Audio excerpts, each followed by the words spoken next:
So let's jump right into it. Hi, Kimmie. How you doing today? I'm doing great. Doing good. You've had a busy day. I know you just got off work. Yep. And you've just been rush. And it actually reminds me of when we first met last summer.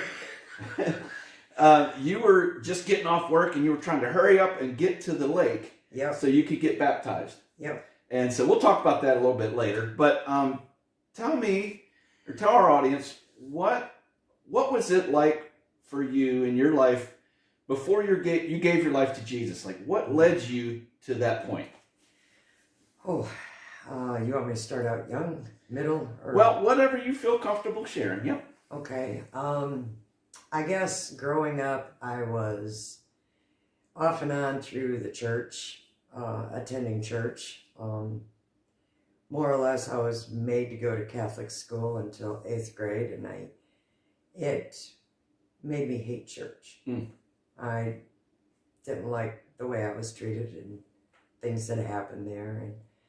And so 8th grade, I went into junior high, and that's where I became a rebel, and I found smoking at the age of 11, and I haven't stopped.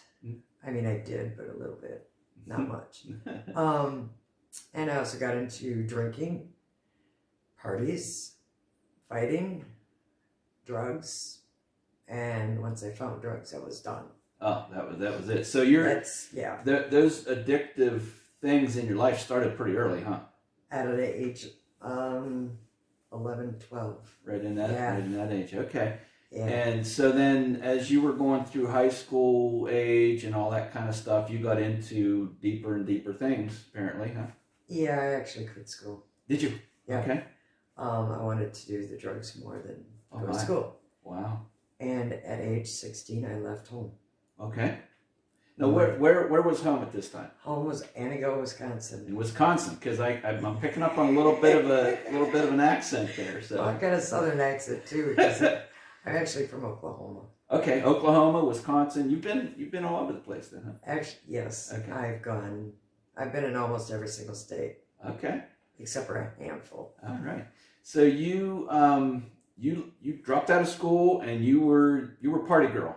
Is that fair to say? Okay. Oh, yes. And so what are some things that happened in your life that really that brought you to the point where you knew you needed help? You needed help. There's a few more that well, that's what I mean. There's steps. Yeah. When I left home, I was on my own, and I started dancing. Okay. As an adult entertainer. Okay. And I did that for quite a while, which provided me with more drinking for free and drugs for free. So I found the perfect job. Okay. And then And the other drawback to that, not drawback, but you make pretty good money at it. Yeah, that's a huge drawback because that money was really good. Yeah. Well, you got fun stuff to spend it on. Yes. But the people that you're working with and that whole lifestyle can be kind of scary and dangerous, I can imagine, right? I mean, when you're in it, it probably seems normal and this is the way things are. But looking back, you probably been through some scary stuff. Yes. Yeah. I was first marriage was at 18. Okay. He was in the Outlaws. Oh yeah. Okay. He was 44. I was 18. Oh my. Yeah. I saw some things that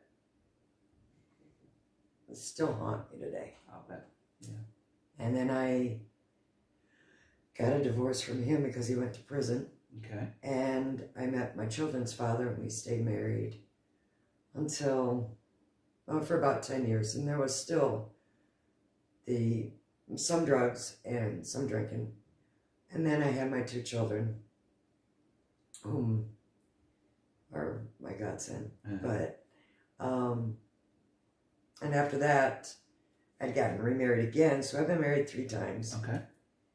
Obviously, I'm not marriage material right now. Or I wasn't then. Well, that it's not all one person's fault. So yeah, don't think that way. Well, that's true. I just really wanted nothing to do with family. I wanted nothing to do with my children. Placed them in foster care. Okay.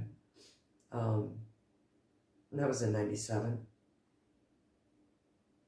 And I got my daughter back in 2000. And I let her go and do what she wanted to do. Mm-hmm. Come and go. She had no structure. I had no structure. I wasn't a good mom. And it just kept getting worse and worse and worse. And further on down the line, about, I don't know, late 40s. Yeah, late 40s. I started dating a guy, and he introduced me to methamphetamine. Mm. And I was about, at this time, I had gone through breast cancer also. Oh my, I didn't know that. I went through in 1999. Yes. 1999, I went through my first bout of cancer with uterine cancer. And then I went through breast cancer in 2013. And I had met David then. And for the first year, it was good. That second year, all the way to the end,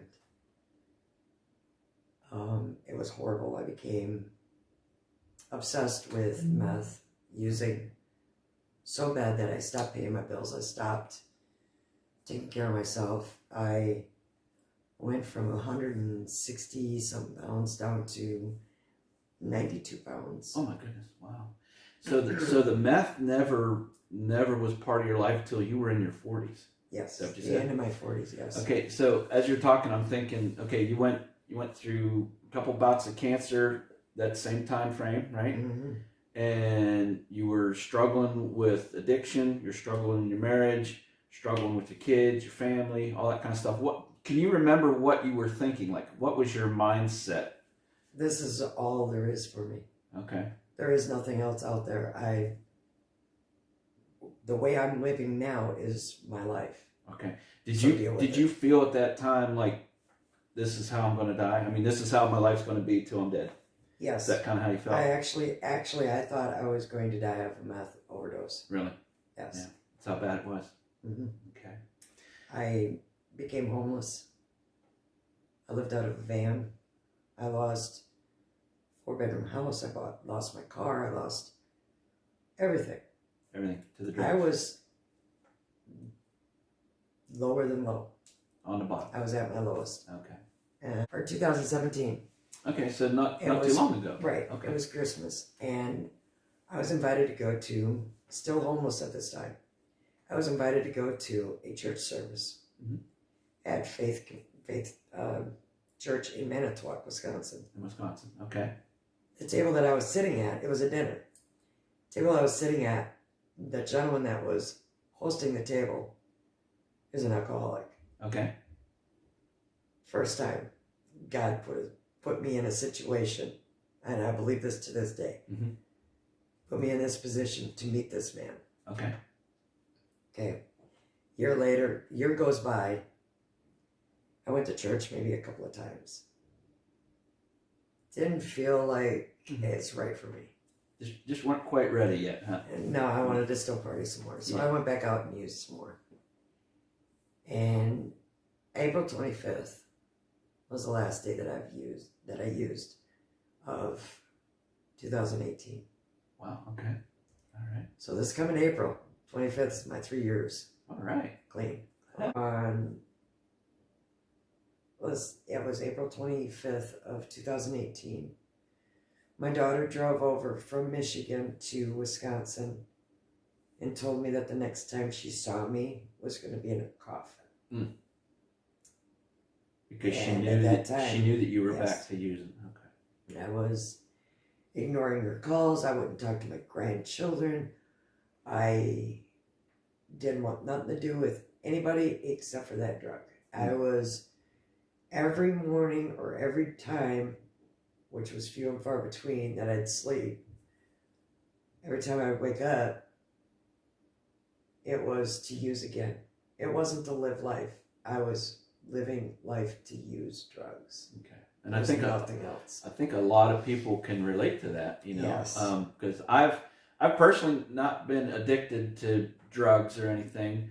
I'm sure I'm addicted to a lot of other things, but somebody who's living that life, they understand exactly what you're talking about right now. Yes. That just from the time you wake up, when you do get any sleep, to the time you lay your head down, that's all you're thinking about is to get that next hit, the next high.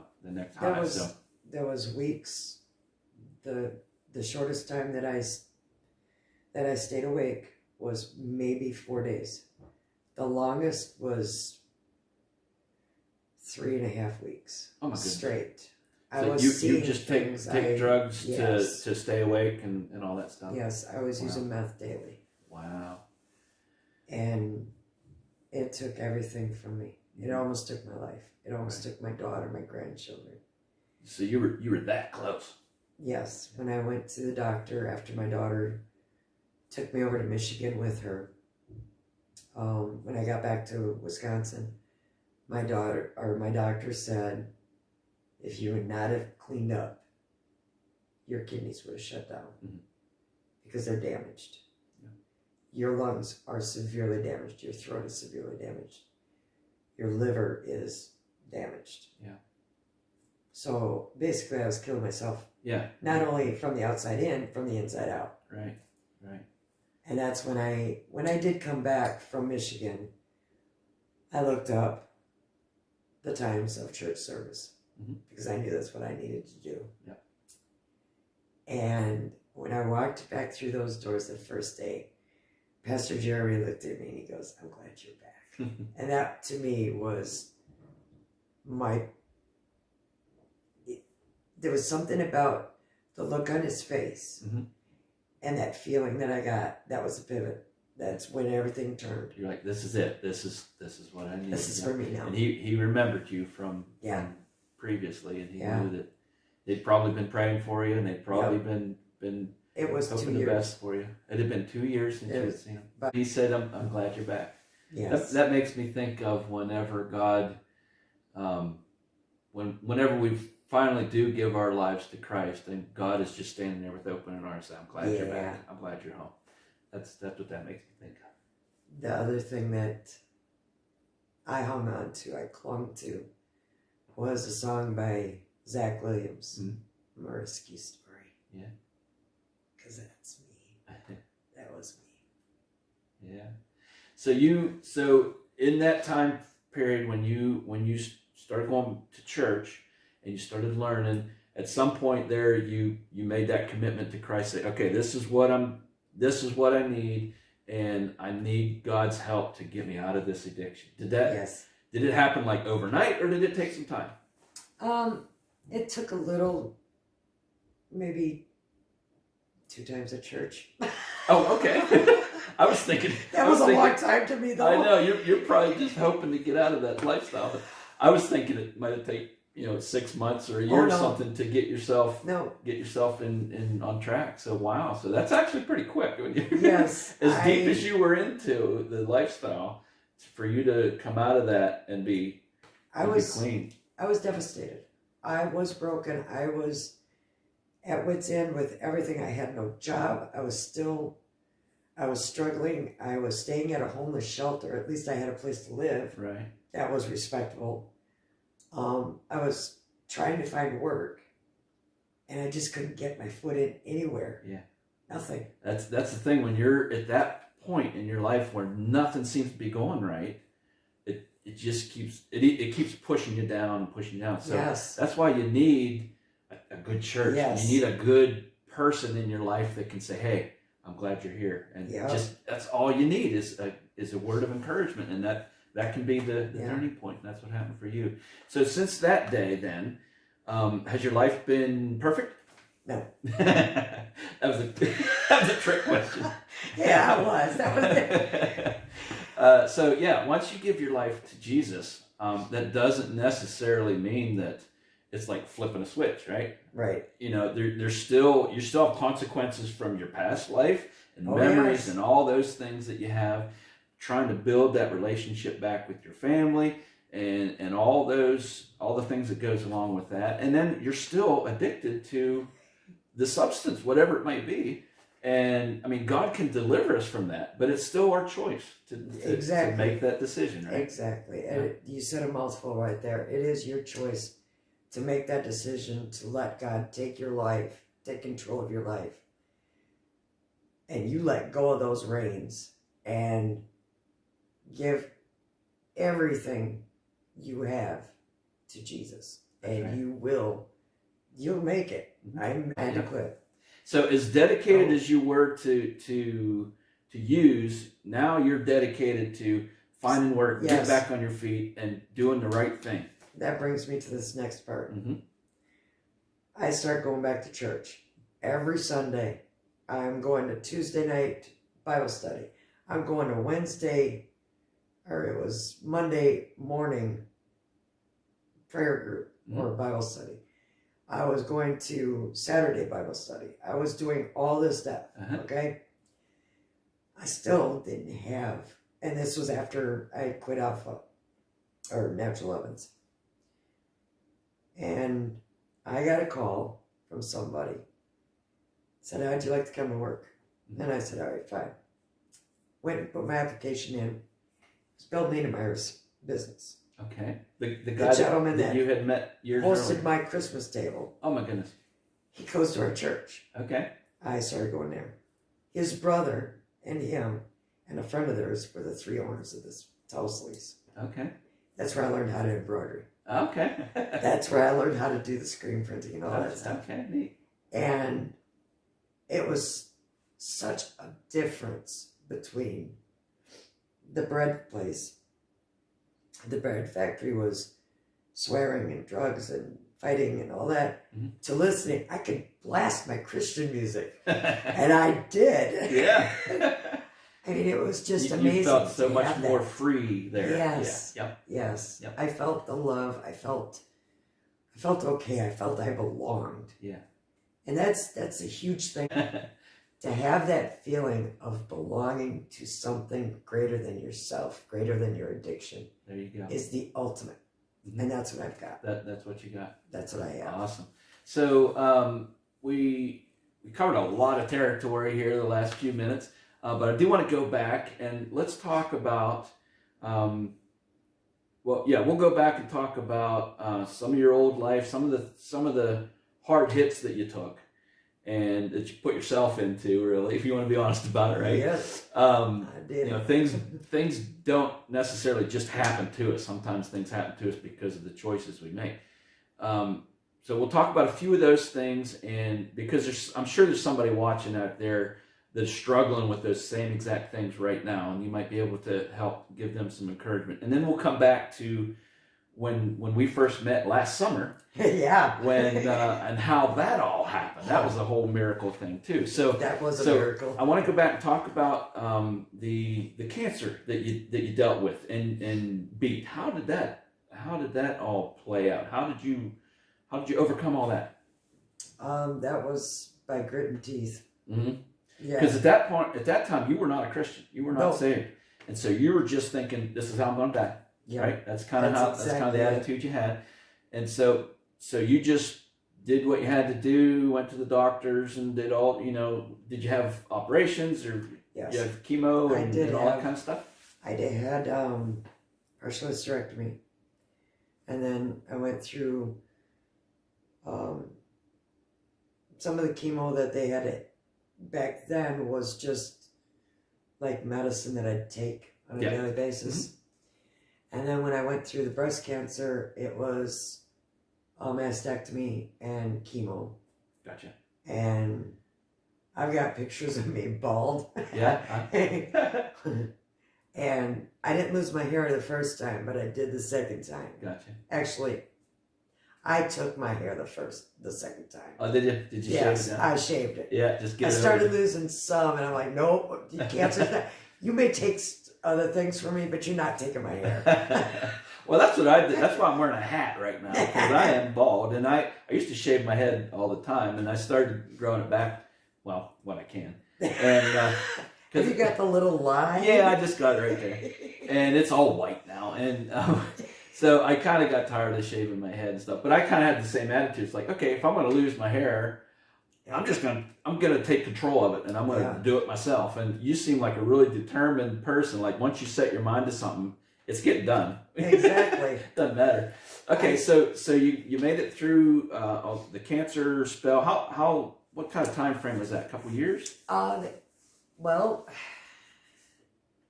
it was February or April 19th or April 14th of 2014 was my last chemo. Okay, so a few years up to that point, it was you were fighting it.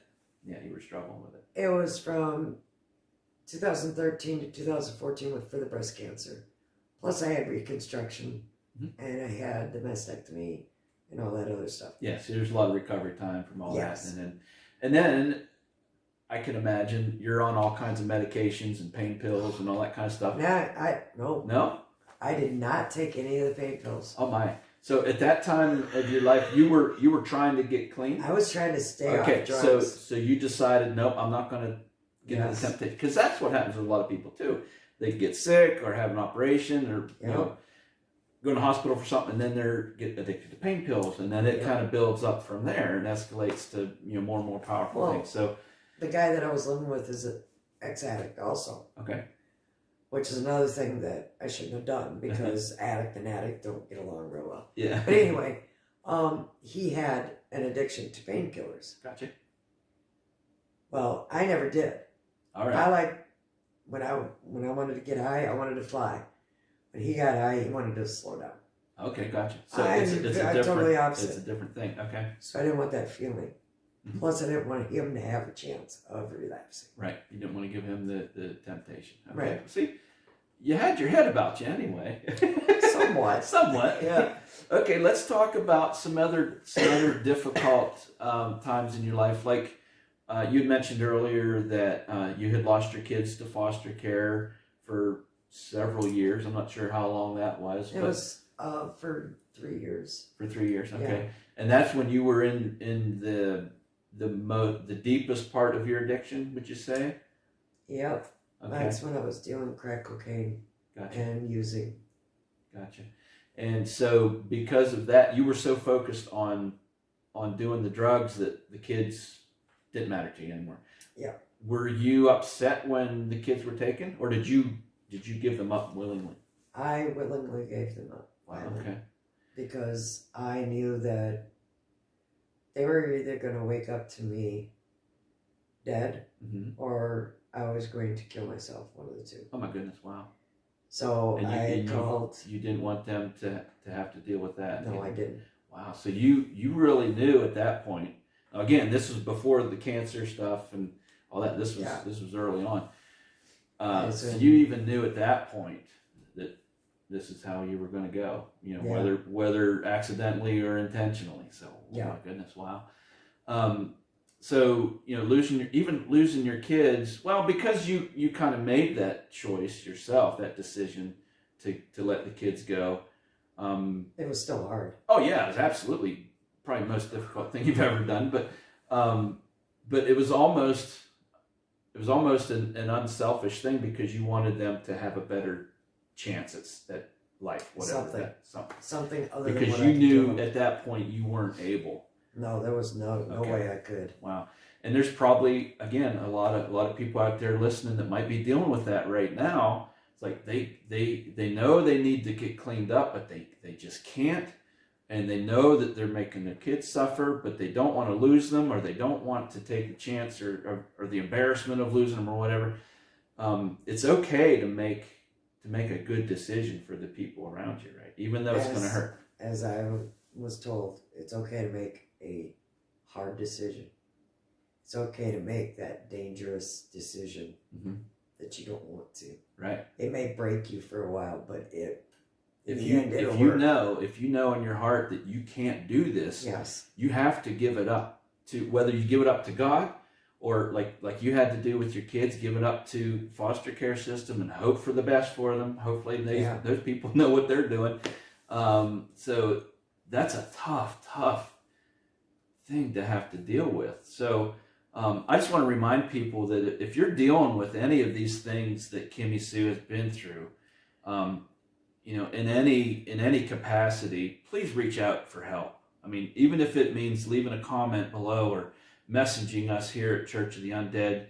I may not be able to have all the answers for you, but somebody will. Somebody will. We'll get the help that you need somehow. If anything, somebody will be praying for you, and God can intervene. Don't ever try to think you can do this on your own, going through these things that you're going through right now. So, like I said, we've been wanting to get together and talk, and I wanted Kimmie to share her testimony because it's going to help somebody. Even if it only helps one person, it's worth it. So, Yes.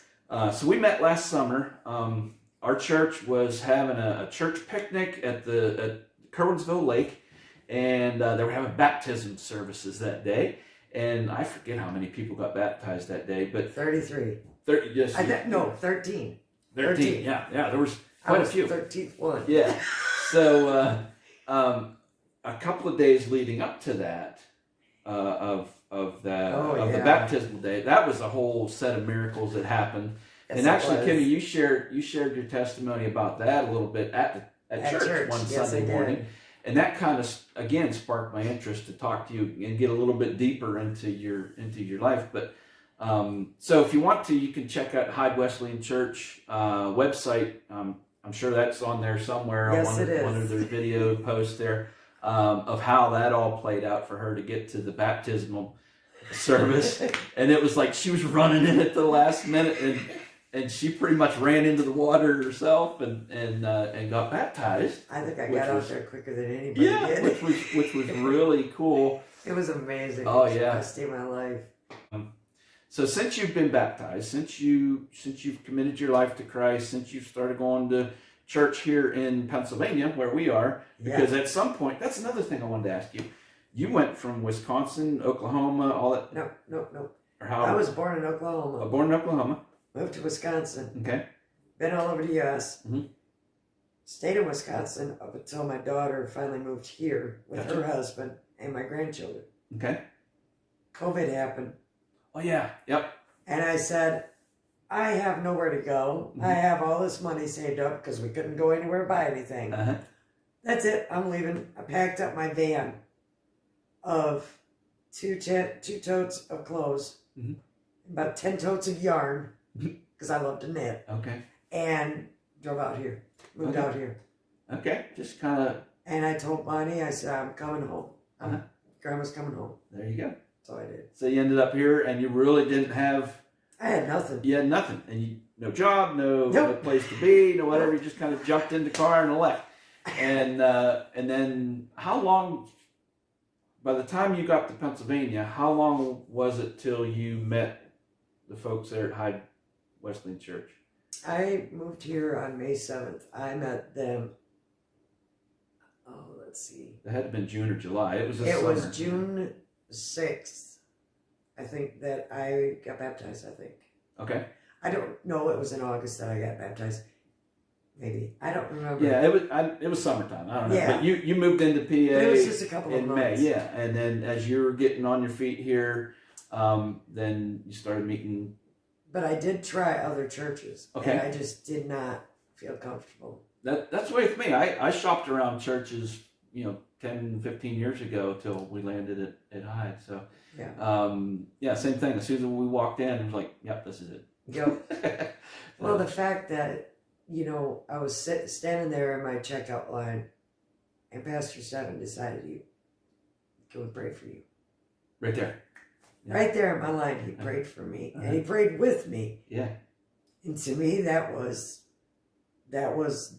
discipleship. That was just, it was amazing. Well, that reminds me of that other pastor you said you started going back to his church after you'd been away for a while, and the first thing he said was, "We're glad you're back." Yes. And that's probably the same kind of feeling you it was. It's like, oh, I'm glad you're here. Yeah.